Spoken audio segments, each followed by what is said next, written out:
Şimdi devlet para verdim diyerek insanların mağduriyetlerini gideremez. Parayla da insanların mağduriyetleri ne yazık ki giderilmiyor.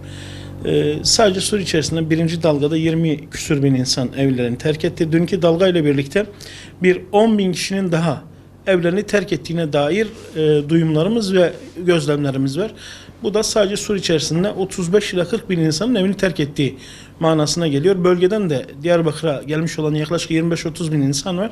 Yani neresinden bakarsanız bakın 50 ila 60 bin insan şu an Diyarbakır'da evsiz barksız bir şekilde komşusunun, akrabasının veya işte birleşerek bir ev kiralama noktasına bir şeye gittiler ama yarın bu bölgeler tekrar açıldığı zaman insanlar çok büyük bir sürprizle karşılaşacaklar. Birçok insanın başını sokabileceği bir evi dahi kalmamış olacak çatışmalardan kaynaklı olarak.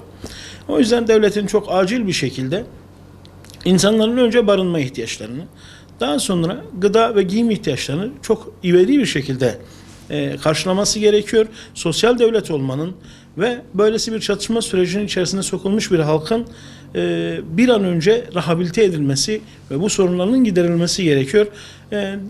Tekrar başa dönecek olursak öncelikle barınma, gıda ve giyim ihtiyaçları, daha sonra en azından her aileden bir kişinin işe, SODES projeleri çerçevesinde işe alınması noktasıyla birlikte de bu mağduriyetler bir nebze olarak giderilebilirse belki bu işin bundan etkilenenlerin rehabilite edilmesi noktasında bir adım atılmış olabilir. Bu da bölgenin en acil sorunu olarak karşımızda duruyor.